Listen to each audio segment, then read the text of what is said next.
नमस्ते दोस्तों, मैं मोनिका आपका जेआरएफ ऐश पर स्वागत करती हूं। आई होप आप सभी बहुत अच्छे होंगे और अपने जीवन में बहुत अच्छा कर रहे होंगे।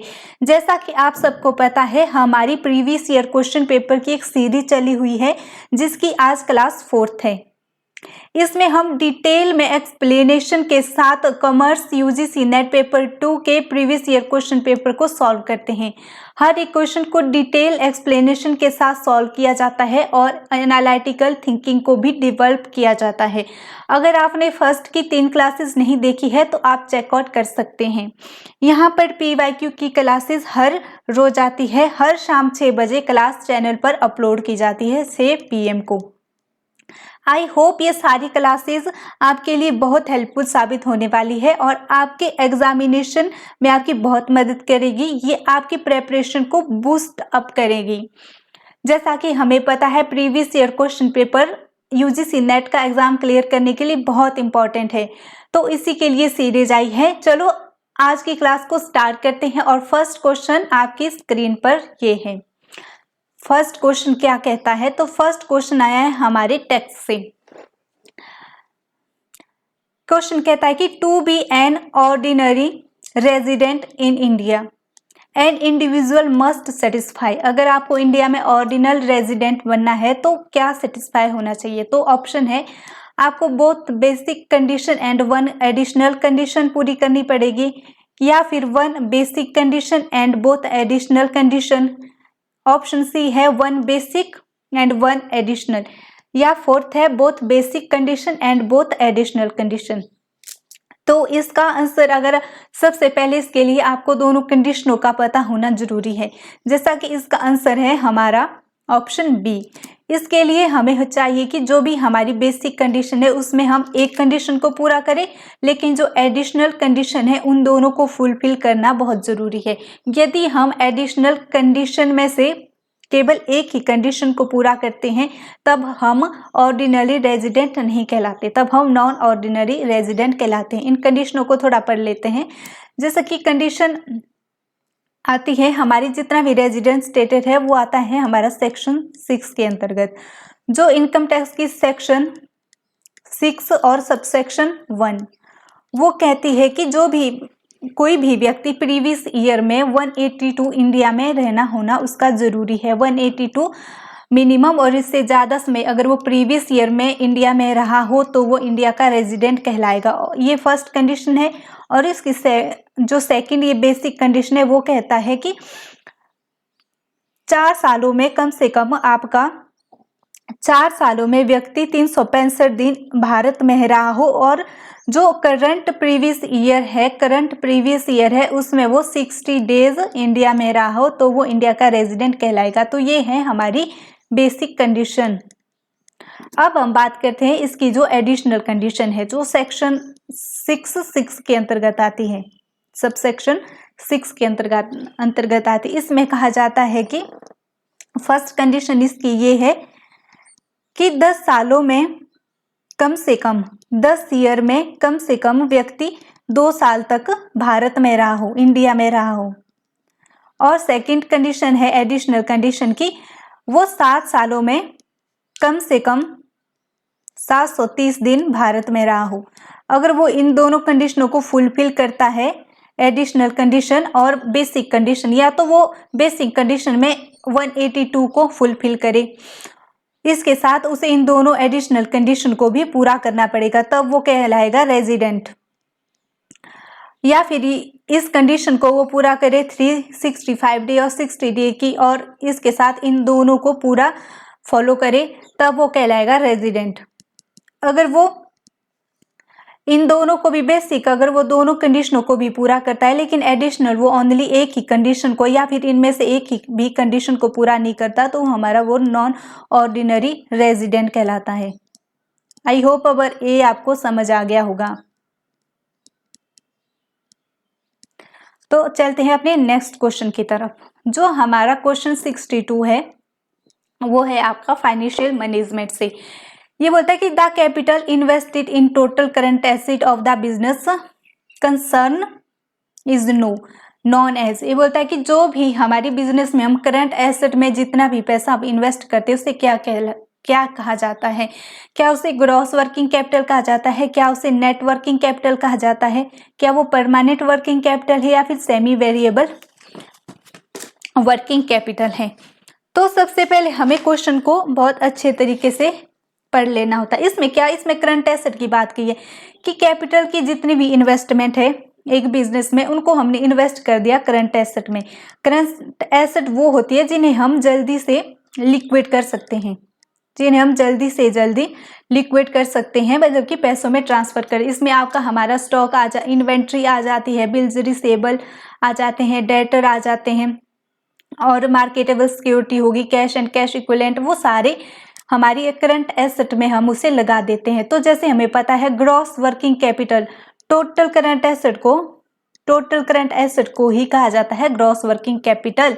और जो हमारी नेट वर्किंग कैपिटल, अगर हम करंट एसेट से करंट लायबिलिटी को माइनस कर देते हैं तो हमारे पास बच जाता है नेट वर्किंग कैपिटल। और ये परमानेंट वर्किंग कैपिटल, हर बिजनेस में एक फिक्स कैपिटल चाहिए होती है, इसलिए वर्किंग कैपिटल की भी एक फिक्स अमाउंट, जो कि बिजनेस को स्मूथली चलाने के लिए हर एक बिजनेस को अपने पास रखना ही पड़ता है, तो उसे कहते हैं परमानेंट वर्किंग कैपिटल। जो सेमी वेरिएबल कैपिटल है ये हमारा करता है करंट कैपिटल, जैसे कि इसमें कुछ फिक्स कैपिटल होती है और कुछ करंट। इसमें हमारा फिक्स्ड और करंट दोनों प्रकार की इसमें कैपिटल होती है, तो इसलिए इसको सेमी वेरिएबल कैपिटल कहते हैं। इसमें कुछ फिक्स्ड वेरिएबल होते हैं और कुछ हमारे करंट वेरिएबल होते हैं।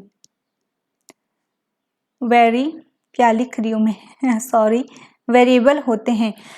जैसा कि इसमें बताया कि जो फिक्स कंपोनेंट है वो रिमेन कंस्टेंट रहते हैं ओवर द पीरियड, और जो अभी हमारे करंट वेरिएबल होते हैं वो फ्लैक्चुएट करते हैं, बिजनेस की एक्टिविटी के अनुसार ये बदलते रहते हैं, फ्लैक्चुएशन के अनुसार ये चेंज होते रहते हैं। तो ये हो गई हमारी फ्लैक्चुएशन के अनुसार ये चेंज होते हैं, ये होती है हमारी सेमी वेरिएबल कैपिटल, जो कि कंस्टेंट रहते हैं ओवर द पीरियड। ओके, वो हो गए फिक्स्ड वेरिएबल। आई होप ये आपको समझ आ गया होगा। अब इसका आंसर हमने देख लिया कि इसका ऑप्शन 1 है gross working capital. Next question आता है हमारा 63 क्वेश्चन। ये बोलता है what are is the major objective of capital marketing. Capital marketing से पूछा है कि मेन जो ऑब्जेक्टिव क्या है कैपिटल मार्केटिंग का, तो ऑप्शन ये बोलता है कि to mobilize resources for investment, to facilitate buying and selling of securities, to facilitate the process of efficient price discovery, या फिर all of the above। जैसा अगर हम पढ़ते हैं कि इसका मोबिलाइज कर हर रिसोर्स के जितने भी हमारी इन्वेस्टमेंट के रिसोर्स उनको मोबिलाइज करती है, बल्कि अच्छे से इनका यूज करती है, और ये फैसिलिटेट करती है buying and selling of security, ये भी इसका एक मेन ऑब्जेक्टिव है। और जो थर्ड है to facilitate the process of efficient price discovery, तो इसका आंसर हो जाएगा हमारा ऑल ऑफ दी अबव। जो हमारी जितनी भी कैपिटल मार्केटिंग है उसमें हम इन्वेस्ट करते हैं, जो मेरी लॉन्ग टर्म इन्वेस्टमेंट है उसे हम कैपिटल मार्केट में कहते हैं, जिसमें हमारा स्टॉक एक्सचेंज भी आ जाता है। इसमें हम करते हैं इन्वेस्ट एक ट्रेड स्टॉक में करते हैं, और सेकेंडली करते हैं हम बॉन्ड्स में, और थर्ड करते हैं करेंसी में। तो इन सारी चीज़ों में हम लॉन्ग टर्म के लिए इन्वेस्ट करते हैं, तो इनका मेन ऑब्जेक्टिव यही है। और साथ साथ है कि facility efficient and price discovery. तो ये सारे हमारे कैपिटल मार्केटिंग के ऑब्जेक्टिव है। तो नेक्स्ट क्वेश्चन आता है हमारा 64। ये 64 क्वेश्चन है, ये सार्क से पूछा गया कि which of the following countries is not member of SAARC. इसलिए बताइए कौन सी कंट्री मेंबर ऑफ सार्क नहीं है। भूटान है, इंडिया है, थाईलैंड और मालदीव्स। जैसा कि हमें पता है कि जो कंट्री नहीं है वो है थाईलैंड। तो जो सार्क है वो बना है 8 दिसंबर 1985 को बना है, और इसमें कितनी कंट्रीज है, 8 कंट्रीज है, जिसमें है 8 कंट्रीज है, और इसका जो हेडक्वार्टर है वो है काठमांडू में। Headquarter in Kathmandu. काठमांडू कहाँ है, नेपाल में। और साथ साथ ही में जो उसका फुल फॉर्म है वो south Asia association for regional corporations. और इसके जो 8 सदस्य है इसमें आ जाएगा हमारा अफगानिस्तान,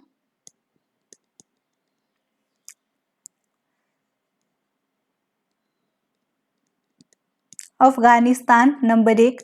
नंबर 2 में हम इंडिया कर देते हैं, इंडिया, पाकिस्तान, भूटान,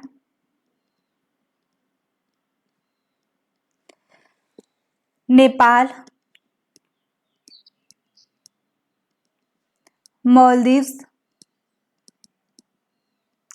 कोई बच गया क्या? हमने क्या बांग्लादेश हो गया एक, हाँ बांग्लादेश।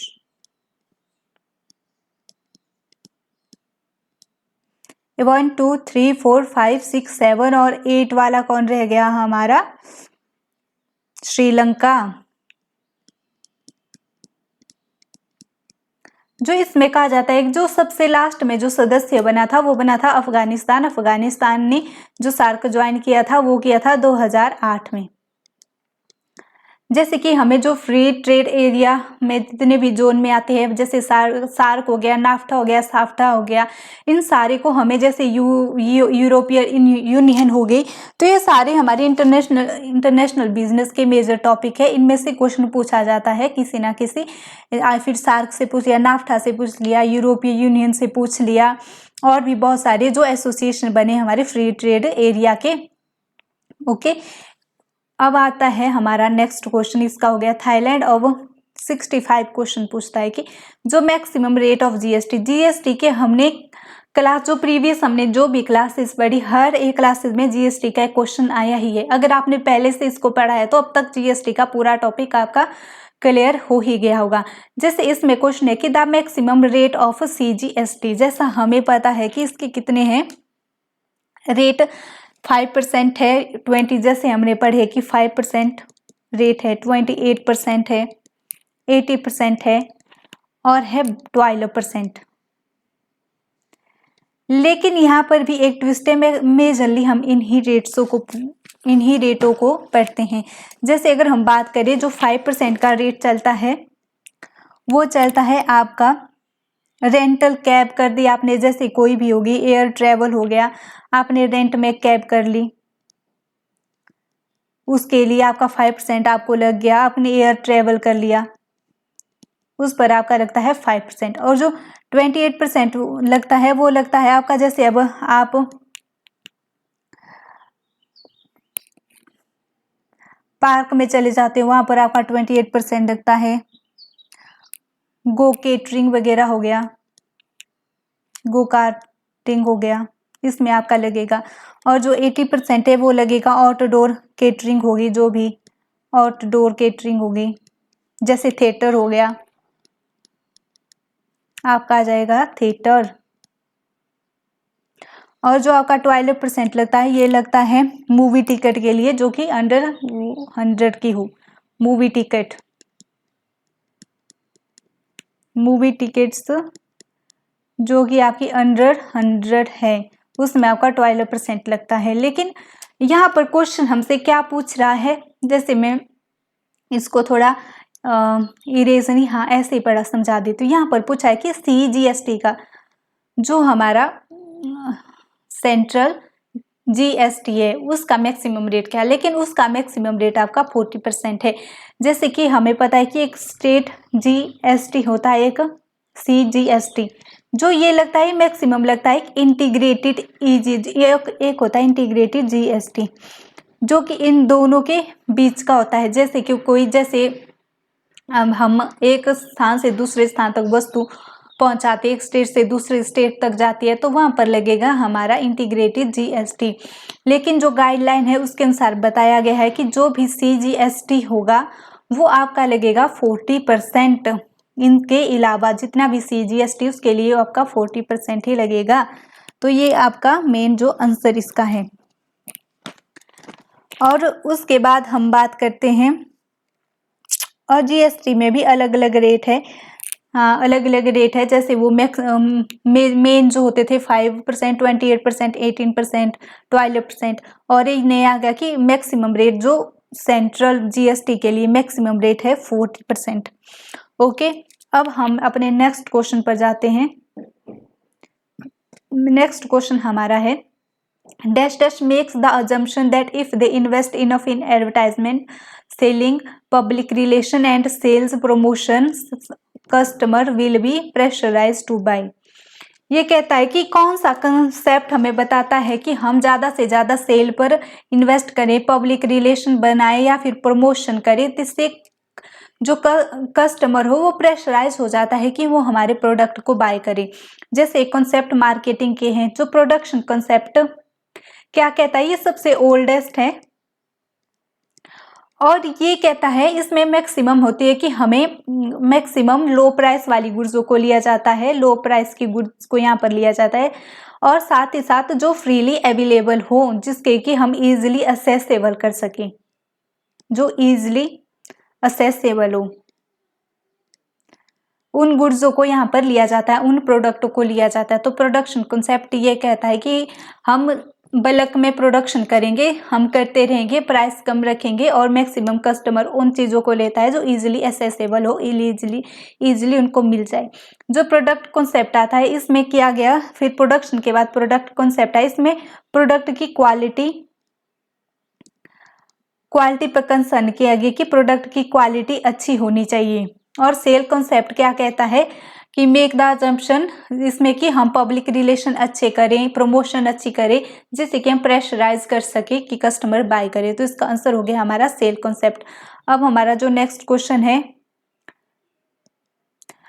नेक्स्ट क्वेश्चन हमारा बिल्कुल भी इजी है। जैसे ये हमने कल, अगर आपने पढ़ा होगा, प्रीवियस क्लास ली होगी, तो इन सारे कॉन्सेप्टों को हमने अच्छी तरह से कल पढ़ा था।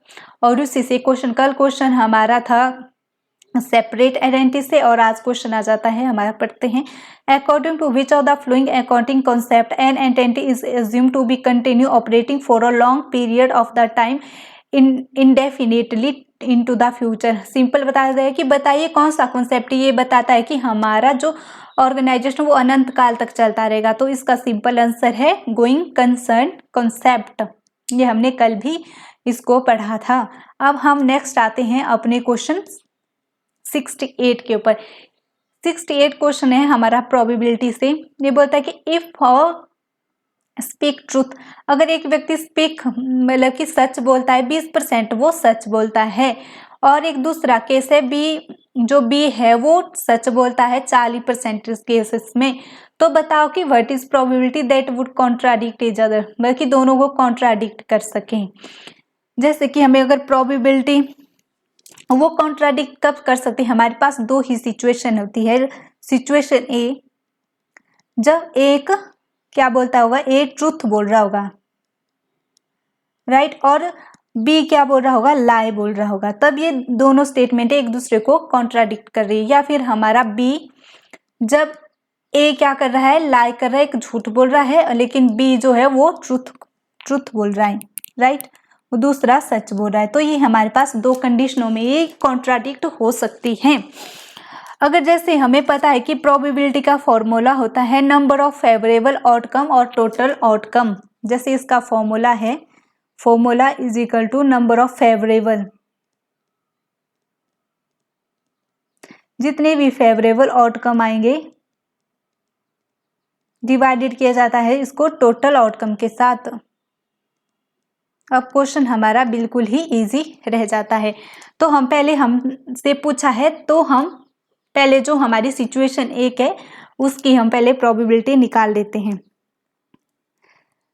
तो इसकी प्रोबेबिलिटी सबसे पहले बोलता है कि ए ट्रूथ बोल रहा है, तो ये ट्रूथ बोलता है 20%, तो फेवरेबल आउटकम है वो 20 टाइम ही 20% ही सच बोलेगा, और टोटल आउटकम है 100%, राइट। अब हम करेंगे इसको मल्टीप्लाई बाय, तो बी लाई बोलता है, इसमें बोलता है कि बी सच बोलता है 40% टाइम, तो वो लाई कितनी बार बोलेगा, 6% टाइम वो लाई बोलेगा। तो यहाँ पर फेवरेबल आउटकम की 6% चांस है कि वो लाए ही बोलेगा और टोटल आउटकम है 100। तो इसका अगर हम कैलकुलेट करेंगे तो ये आ जाएगा 1200 डिवाइडेड बाई 10,000। तो इसकी प्रोबेबिलिटी हमारे पास आएगी 0.12। अगर हम नेक्स्ट की बात करें, अगर हम केस बी की बात करें, केस बी हमसे क्या कहता है कि ए लाई कर रहा है। तो हमें पता है कि 20% इस केसों में ए ट्रूथ बोलता है, तो 80% में वो लाई बोलेगा। तो हमारा आ जाएगा 80 और टोटल है 100 और हम मल्टीप्लाई करेंगे अब इसको। बी ट्रूथ बोल रहा है तो हमने देखा कि 40% टाइम वो ट्रूथ बोलता है और टोटल है 100। तो इसको अगर हम मल्टीप्लाई करेंगे तो हमारा जैसे सिंपल ही मल्टीप्लाई 3200 बटे हमारा एक आ जाएगा, इसका भी 10,000। तो इसका प्रोबेबिलिटी आ जाएगी हमारी 0.32। तो हमारे हमसे क्या पूछा गया है कि आपको what is the probability that they would contradict. तो कितनी बार कितने केसेस बन सकते हैं एक दूसरे को कॉन्ट्राडिक्ट करें। तो दो सिचुएशनों में हमारे केस आ जाते हैं, तब हम इनको सिंपल ही प्लस करेंगे। प्लस 0.32 इज इक्वल टू हमारा आ जाएगा 0.44। तो ऑप्शन डी हमारा करेक्ट आंसर बन जाएगा। ओके, अब क्लियर हो गया होगा आपको एक क्वेश्चन। अब हमारा आता है क्वेश्चन 70 कहता है कि refer to long term planning dash dash refer to long term planning for a proposed capital outlay and their financing. Long term planning क्या होती है, जिसमें कैपिटल को इन्वेस्ट किया जाता है और उनकी फाइनेंसिंग की जाती है। तो क्या उसे कैपिटल बजटिंग कहते हैं, वर्किंग कैपिटल, टर्म फाइनेंस या फिर नन ऑफ द एबव। जैसे हमें बेसिक कॉन्सेप्ट ही हमें पता है कि इसे कहा जाता है कैपिटल बजटिंग। जो जितने भी हमारे डिसीजन हम फाइनेंस से संबंधित लॉन्ग टर्म के लिए लेते हैं, मतलब कि मोर देन 1 ईयर से जितने भी हमारे डिसीजन होते हैं वो होते हैं हमारे कैपिटल बजटिंग में। और कब कैपिटल बजटिंग में जितने भी हम डिसीजन लेते हैं वो क्या होते हैं, उनको रिवर्स नहीं किया जा सकता, नॉन रिवर्सेबल होते हैं। हमने एक बार डिसीजन लिया तो हमें उसे पूरा करना ही पड़ेगा। इसके लिए हम डिफरेंट प्रोजेक्ट को एनालाइज करते हैं कि हमें किस प्रोजेक्ट में अपना पैसा लगाना है लॉन्ग टर्म के लिए। तो इसमें हमारे पास बहुत सारे मेथड आ जाते हैं, जैसे कि बाय बेबैक पीरियड हो गया हमारा, उसके बाद हमारा जैसे एनपीवी हो गया, नेट प्रेजेंट वैल्यू हो गया, और इंटरनल रेट ऑफ रिटर्न। ऐसे बहुत सारे इसके जो थ्योरी है, मतलब कि जो थ्योरी है इसकी, जैसे ये सारी इसकी थ्योरी है, तो उनको अप्लाई करके हम देखते हैं, जांचते हैं कि कौन सा प्रोजेक्ट हमारे लिए फ्यूचर में ज़्यादा हमें रिवर्स या फिर रिटर्न प्रोवाइड करेगा। तो कैपिटल बजटिंग एक इम्पॉर्टेंट टॉपिक है। इनकी जितनी भी थ्योरी उनको अच्छे से पढ़ के जाना है, वहाँ से भी क्वेश्चन आता है। ये हमें पता है कि फाइनेंशियल मैनेजमेंट का ही एक टॉपिक है और ये मेन थ्योरी से आया हुआ है। और नेक्स्ट क्वेश्चन है हमारा 71। In relationship marketing orientation is on. जो हमारी रिलेशनशिप मार्केटिंग है उसमें ओरिएंटेशन किस चीज़ के ऊपर होता है, प्रोडक्ट बेनिफिट पर होता है, प्रोडक्ट कॉस्ट पर होता है, प्रोडक्ट फीचर पर होता है, या प्रोडक्ट प्राइस पर। अब हमें यहाँ पर थोड़ा सा रिलेशनशिप मार्केटिंग को पहले समझ लेते हैं। रिलेशनशिप मार्केट होते कि हमने कस्टमर के साथ गुड रिलेशन हमें कस्टमर के साथ बनाने हैं। हमें ऐसा नहीं करना कि हमने एक बार सेल कर दी कि दूसरा बंदा दोबारा से मुड़कर हमारे पास नहीं आता। ओके, हमें क्या करना है, हमें इस तरह का रिलेशन बनाना है कि जितने भी पीपल है, जितने भी कस्टमर है हमारे, वो हमारे पास बार बार हमसे शॉपिंग करे, ले। तो इसे कहते हैं रिलेशनशिप मार्केटिंग। तो जैसे हम ऑप्शन को देते हैं product cost, product feature, product price, ये हमारे रिलेशनशिप मार्केटिंग के हमें पहले दूर दूर तक पार्ट बिल्कुल नहीं, ये बिजनेस के पार्ट है, जिसमें हम क्या करते हैं, प्रोडक्ट को फीचर को एनहांस करते हैं, प्रोडक्ट की कॉस्ट और प्राइस को देखते हैं। ये एक कोर कंसेप्ट है जब हमें प्रोडक्ट को बनाकर उनको बेचते हैं। लेकिन जो हमारा रिलेशनशिप मार्केटिंग आ जाएगा, ये तो हमारा कहीं ना कहीं प्रोडक्ट डेवलपमेंट और प्रोडक्शन से संबंधित ही सारी चीजें हैं। लेकिन जो प्रोडक्ट बेनिफिट है, रिलेशनशिप मार्केटिंग और रिटेंशन, हमें प्रोडक्ट के बेनिफिट प्रोवाइड करने हैं अपने कस्टमर को, ताकि वो बार बार हमारे पास लौट कर आए और एक अच्छा रिलेशनशिप बिल्ड हो जाए। तो इसका करेक्ट आंसर है ए। अब आता है हमारा question 72। Tax holiday relation to free trade zone is not applicable if. क्यों एप्लीकेबल नहीं होगा?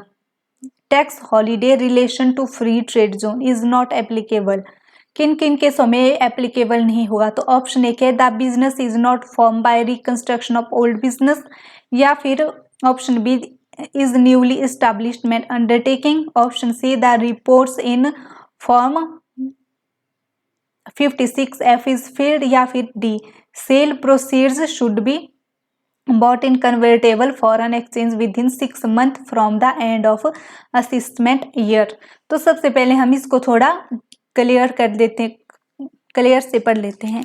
जितने भी ये टैक्स हॉलीडे है हमारी फ्री डेज टैक्स हॉलीडे,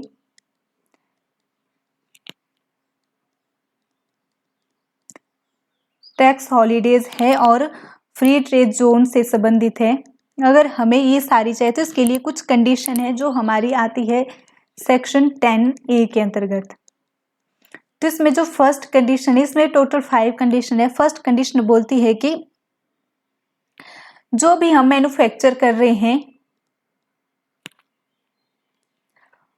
वो हम मैन्युफैक्चर कर रहे होंगे फ्री ट्रेड जोन में ही। जितने भी हमारी फ्री ट्रेड जोन है उसी पर ही हमें मैन्युफैक्चर करना है, वहीं पर ये जरूरी कंडीशन है कि हम मैन्युफैक्चर वहीं करें जो फ्री ट्रेड जोन के अंतर्गत आता है।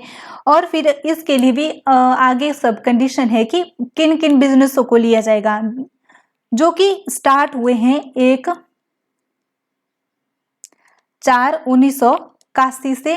फ्री ट्रेड जोन में जो बिजनेस स्टार्ट हुए हैं, कंडीशन 1 है। और फिर कंडीशन 2 है कि जितने भी बिजनेस जो कि स्टार्ट हो 1/4/1981 से।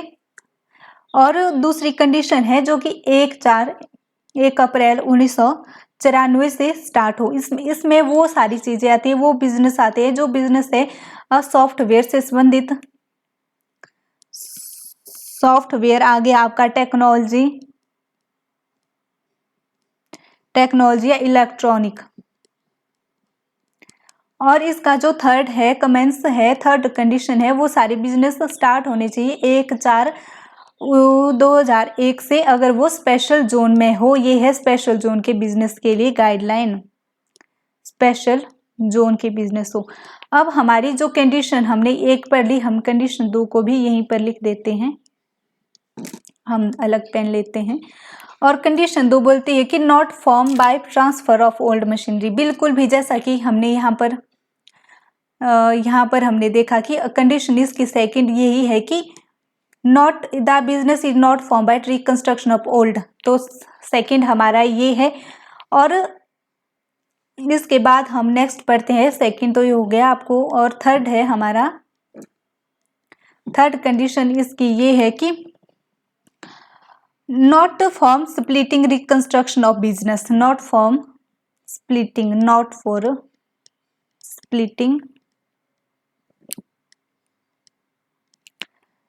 Splitting reconstruction of business.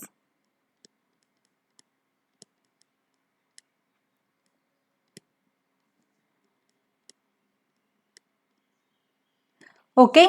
और इसकी जो फोर्थ कंडीशन है वो ये बोलती है कि the sale construction should be remitted to India in convertible foreign exchange. जो जैसा कि मैं आपको यहाँ पर बता दूं, यहाँ पर लिखने के लिए काफी हो रहा है।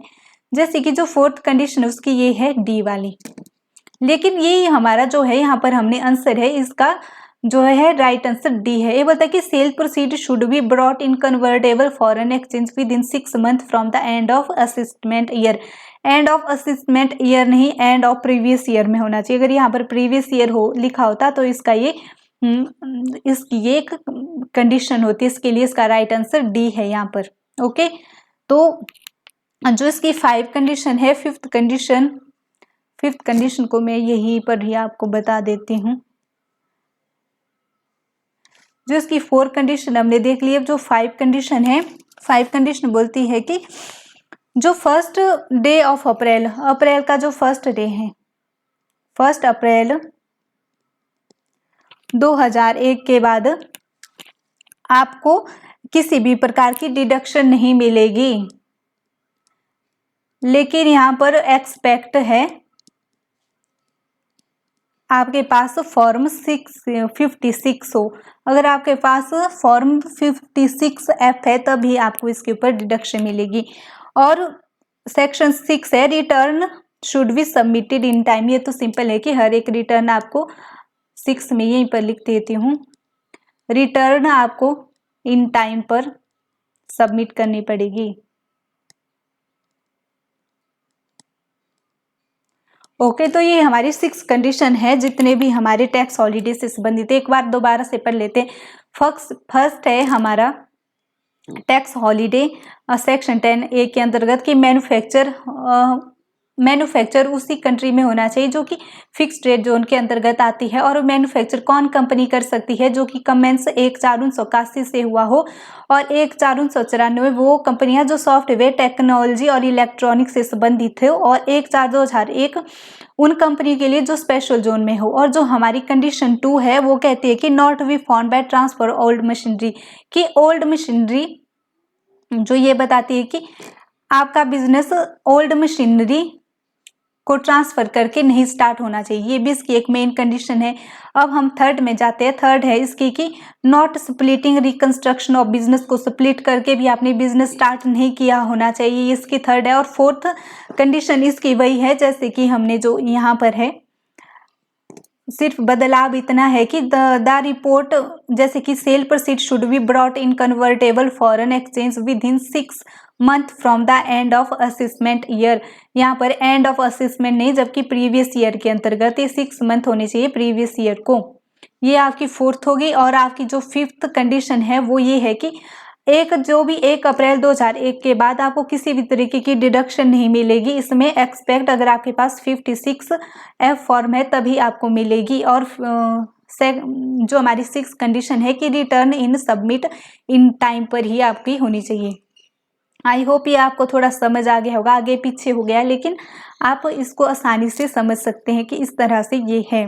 ओके अब आता है हमारा 70 आगे वाला क्वेश्चन जो 73 है। ये बोलता है which of the following is are correct about GST goods and service taxes base tax, कि कौन सा करेक्ट है जीएसटी के बारे में।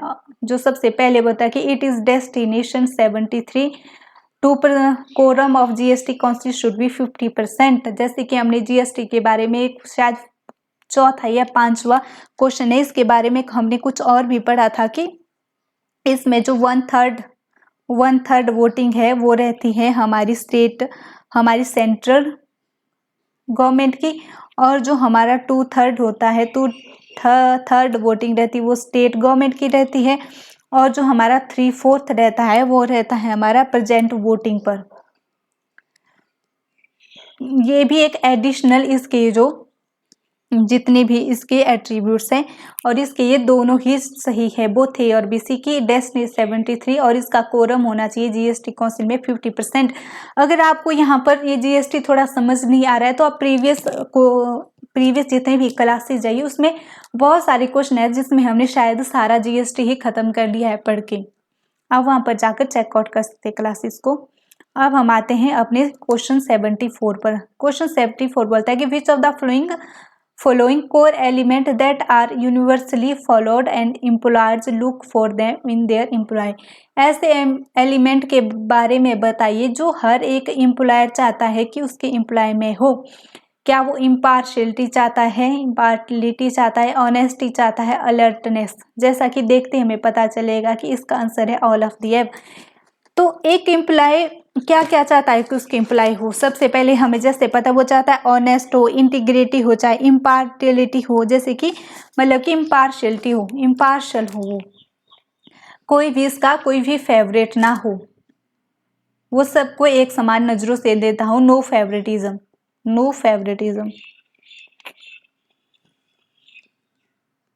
कोई भी फेवरेटिज्म नहीं होना चाहिए। ऑनेस्टी होनी चाहिए, अलर्ट होना चाहिए वो, ओपननेस होनी चाहिए वाली, ताकि अपने आइडियाज़ को शेयर करे, वो रिस्पेक्ट करता हो अदर की, ये सारी चीज़ें।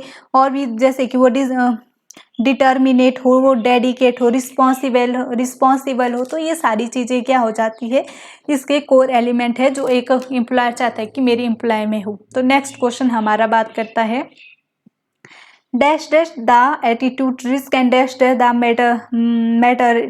मैटरलिटी and dash dash the audit effort. यहाँ पर आपको जो हमारा ऑडिट रिस्क है, मैं जरूरी हूँ कि पहले आपको समझा लूँ, आंसर को समझना ज़्यादा इम्पोर्टेंट है, तभी आप आगे क्वेश्चन को और क्लियर कर सकते। जो ऑडिट रिस्क और ऑडिट एफर्ट है, इनमें डायरेक्ट रिलेशन होता है, एक प्रकार का डायरेक्ट रिलेशन।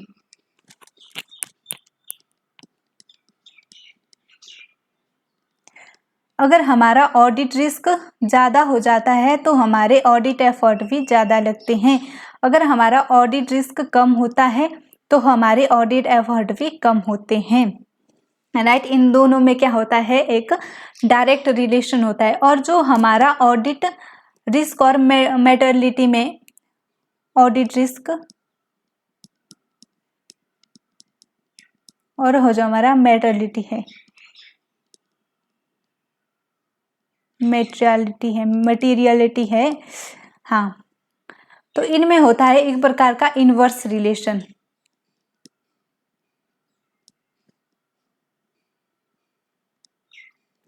अगर हमारा ऑडिट रिस्क ज़्यादा होगा तो हमारी मटीरियलिटी हमारी कम होगी। अगर हमारा ऑडिट रिस्क कम होगा तो हमारी मैटरलिटी ज़्यादा होगी। ऑडिट रिस्क क्या होता है? ऑडिट रिस्क होता है कि miss representation of a financial statement, उसे ऑडिट रिस्क कहा जाता है। तो अब हम आंसर इजी से निकाल, जैसे कि हम बोलता है कि लोअर द ऑडिट, फर्स्ट को देखते हैं कि lower the audit risk, high the materiality and lower the audit effort. जैसे हमें पता है कि लोअर, अगर हमारा ऑडिट रिस्क लो है तो हमारा हाई हो रहा है मैटरलिटी और हमारा लो हो रहा है ऑडिट रिस्क, तो उसका करेक्ट आंसर हमारा ए बन जाएगा। ओके, अब क्वेश्चन 36 पर आते हैं। 36 बोलता है कि which among of the following define the model in which the bank sell insurance product of their partner insurance company. Option है बैंक का एश्योरेंस, बैंकिंग एश्योरेंस या इंश्योरेंस बैंकिंग। उसे क्या कहते हैं कि जब एक बैंक अपनी पार्टनर इंश्योरेंस कंपनी के इंश्योरेंस को सेल करता है तो उस प्रोसेस को कहते हैं बैंक का एश्योरेंस। ओके, अब नेक्स्ट क्वेश्चन पर पहुंचते हैं हम। ये बोलता है कि income tax is lived on the income of, कि इनकम टैक्स लिव्ड किया जाता है किसकी इनकम पर, तो क्या टोटल इनकम पर किया जाता है, कैपिटल पर, एंटिटी पर या लिविंग बींग्स पर। तो इसका करेक्ट आंसर हो जाएगा हमारा एंटिटी। जो भी हमारा इनकम टैक्स लगाया जाता है वो या फिर किसी एंटिटी पर लगाया जाएगा या फिर लाया जाएगा किसी इंडिविजुअल पर, इन दोनों पर ही हमारा हमेशा टैक्स लगाया जाता है। अब हम बढ़ते हैं अपने नेक्स्ट क्वेश्चन की तरफ। क्वेश्चन नंबर, ये हमसे क्या हो गया, इसका आंसर आपको पहले ही दिख गया। चलो हम नेक्स्ट क्वेश्चन पर फिर भी जाएंगे। क्वेश्चन नेक्स्ट हमसे क्या बोलते हैं, विच when a company give fixed amount of percentage from the earning of the company is called. जब कंपनी अपनी जितनी भी अर्निंग होती है उसका एक फिक्स्ड परसेंटेज देता है, उसे क्या कहते हैं, उसे डिविडेंड टैक्स पॉलिसी या dividend right ratio, dividend payout ratio या डिविडेंड बाय आउट रेशो। तो इसका आंसर बिल्कुल सिंपल है, जब हम एक अर्निंग का फिक्स्ड अमाउंट देते हैं तो उसे डिविडेंड पेआउट रेशो कहते हैं, इसे हम अपने शेयर होल्डर्स को देते हैं। ये सारे क्वेश्चन इजी है इसलिए मैं जल्दी जल्दी पढ़ा रही हूँ, जिस क्वेश्चन में लगता है मुझे समझाने की जरूरत है उसमें पर जरूर टाइम लेती हूँ। अब नेक्स्ट क्वेश्चन हमारा आ जाता है आज की क्लास का अंतिम क्वेश्चन। अंतिम क्वेश्चन कहता है कि when the change in price में चेंज हो रहा है, the total revenue are the same direction. तो इलास्टिटीज पर, तो price elasticity is equal to, ये बोलता है कि जब सेम डायरेक्शन, जब प्राइस भी बढ़ रहा है हमारा रेवेन्यू भी बढ़ रहा है, प्राइस घट रहा है और रेवेन्यू भी घट रहा है, तो किस सिचुएशन में ये होगा। तो इसका करेक्ट आंसर है हमारा ऑप्शन बी, जब हमारी प्राइस इलास्टिटी लेस देन 1 होगी। अगर हमारी प्राइस इलास्टिक लेस देन 1 होगी तो उसे कहा जाता है इन इलास्टिक।